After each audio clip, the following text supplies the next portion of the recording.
Pemirsa, angin ribut menerjang pemukiman warga di Nagari Alahan Panjang, Lembah Gumanti, Solok, Sumatera Barat, menerbangkan tenda pernikahan.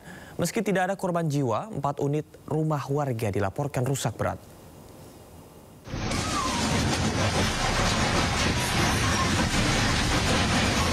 Warga di Jorong Galagah, Nagari Alahan Panjang, Kecamatan Lembah Gumanti, Kabupaten Solok, Sumatera Barat panik dengan munculnya angin ribut. Angin ribut tersebut memporak-porandakan tenda pernikahan hingga menerbangkan sejauh beberapa puluh meter. Di lokasi yang sama, atap rumah warga juga rusak berat akibat kuatnya terjangan angin. Di laporan sementara, 4 unit rumah warga rusak berat dan sejumlah lahan pertanian terkena dampak angin ribut. Terima informasi dari perangkat Nagari, ada sekitar hampir 1 jam katanya. Hampir 1 jam? Iya. Berarti bergerak ke arah mana saja, Pak? Jadi berputar-putar di sekitar Jorong Galagah itu saja. Tidak ada korban jiwa dalam peristiwa ini, namun BPBD Kabupaten Solok mengimbau warga tetap waspada dengan cuaca yang tidak menentu. Di Kabupaten Solok, Sumatera Barat, Budi Sunandar, iNews melaporkan. 3 pekerja tambang galian batu tewas, sementara 1 pekerja lainnya luka parah akibat tertimbun material longsor. Korban tertimbun saat berusaha menggali batu di dasar tambang.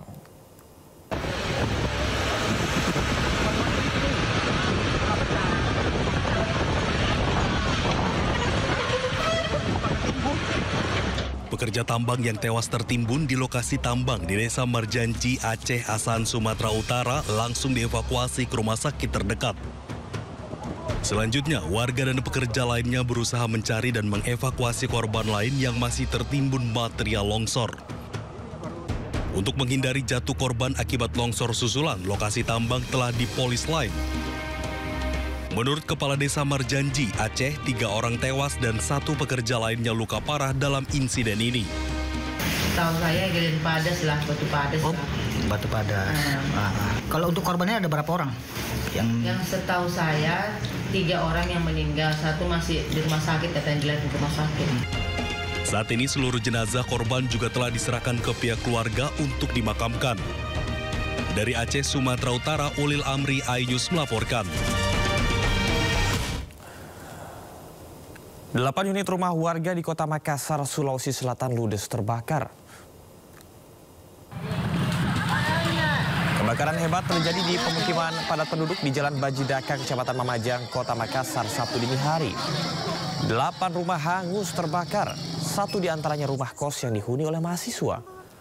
Lokasi kebakaran berada di dalam gang sempit, menyulitkan petugas damkar untuk memadamkan api.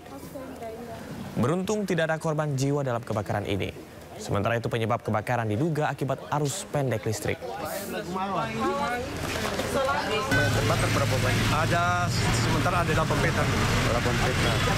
Untuk jumlah unit armada yang diterjunkan sejauh ini 6.000 ini berarti 25 sama rescue. Kendalanya waktu pemadaman tadi berapa? Akses jalan ini susah kita masuk. Berapa akses? Tembok tinggi. Kita ke informasi selanjutnya, pemirsa. Tim gabungan dari unit Jatanras Polrestabes Makassar dan tim Pegasus Resmob Polres Jeneponto Polda Sulawesi Selatan menangkap terduga pelaku yang terlibat dalam kasus pengerusakan dan pembakaran di kantor DPRD Kota Makassar, Sulawesi Selatan.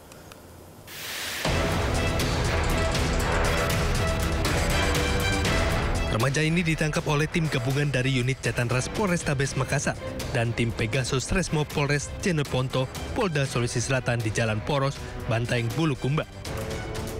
Ia diduga terlibat dalam aksi pembakaran gedung DPRD Kota Makassar beberapa hari yang lalu. Hingga kini polisi masih terus melakukan pengembangan penyelidikan untuk mengidentifikasi dalang di balik demo yang berujung anarkis. Polisi juga menyatakan tidak menutup kemungkinan akan ada lagi tersangka lainnya. Dari Jeneponto, Sulawesi Selatan, Haris Karaing, Mamo, iNews melaporkan. Polisi menangkap 4 remaja yang diduga pelaku pembakar halte Transjakarta.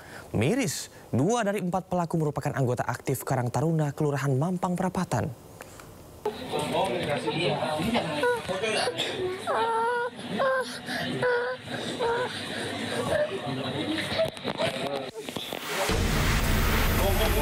4 pemuda terduga pelaku penembakan halte Transjakarta diamankan polisi di kediamannya di kawasan Mampang Perapatan, Jakarta Selatan. Keempatnya bernama Haris, Surya, Irsyad, dan satu anak berinisial A. Diketahui, keempat pemuda ini merupakan saling kenal dan suka berkumpul. Miris, 2 dari 4 pelaku adalah anggota Karang Taruna setempat yang aktif. Adik saya, mohon maaf, adik saya badannya cuma gede aja gitu. Pikirannya masih bocah, masih manja banget sama ibunya. Apa masih ibunya gitu. Makanya saya sempat kaget kalau adik saya ngerti kayak gitu dari mana gitu. Orangnya aktif ya, Pak? Aktif. Pokoknya ibadahnya di masjid aktif. Karang Taruna aktif. Dia orang yang baik gitu. Saya juga kaget gitu, kok bisa ya? Dia ikut-ikutan istilahnya yang nggak positif lah istilahnya. Saat ini para pelaku ditahan Polda Metro Jaya bersama 34 pelaku pendemo anarkis lainnya. Tercatat sedikitnya 22 halte Transjakarta mengalami kerusakan akibat aksi vandalisme. Bahkan 6 diantaranya ludes dibakar orang tak bertanggung jawab. Dari Jakarta, Rizky Faluvi, iNews melaporkan. Polisi menangkap 2 provokator perusakan dan pembakaran Polsek Jatinegara yang terjadi beberapa hari lalu. Kedua pelaku dibekuk di tempat persembunyian kawasan Batu Ampar, Kramat Jati, Jakarta Timur.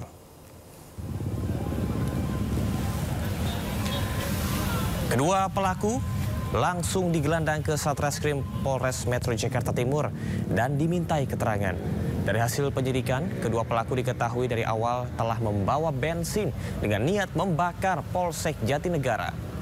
Keduanya diketahui membakar sepeda motor di depan Mapolsek Jatinegara menggunakan bensin dan spanduk.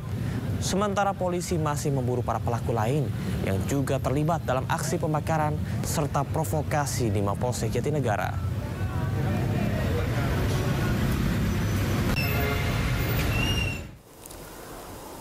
Patroli skala besar kembali digelar kepolisian di Jakarta. Ratusan personil diterjunkan untuk menjaga keamanan dan ketertiban masyarakat. Sasaran patroli meliputi daerah rawan premanisme, markas kepolisian yang sebelumnya menjadi sasaran aksi anarkis, serta titik-titik penumpukan massa. Dan berikut laporan jurnalis iNews Jessica Winoto. Ya pemirsa, kembali Polda Metro Jaya menggelar patroli skala besar yang mana ini terdiri dari 147 personel gabungan dari Polri, yaitu terdiri dari Brimob, Samapta, Krimum, Krimsus, lalu juga ada Pamofit, serta juga ada bantuan personel dari Pemprov DKI Jakarta. Yang mana informasinya dari patroli skala besar ini menyusuri area Jakarta Selatan, dan untuk titik fokusnya dari patroli ini pun menyusuri area-area yang rawan premanisme, lalu markas-markas kepolisian yang sempat menjadi target unjuk rasa anarkis, lalu juga ada tempat yang mana melihat bagaimana kondisi Jakarta bila mana ada penumpukan massa, sehingga nanti bila mana di dalam patroli ini menemui titik penumpukan massa ini akan dibubarkan secara persuasif. Tentunya tujuan dari patroli skala besar ini oleh Polda Metro Jaya untuk menjaga dan memantau keamanan Jakarta sehingga aktivitas masyarakat di Jakarta ini kembali normal. Dari Jakarta, Jessica Winoto, Andri Setiawan, iNews melaporkan.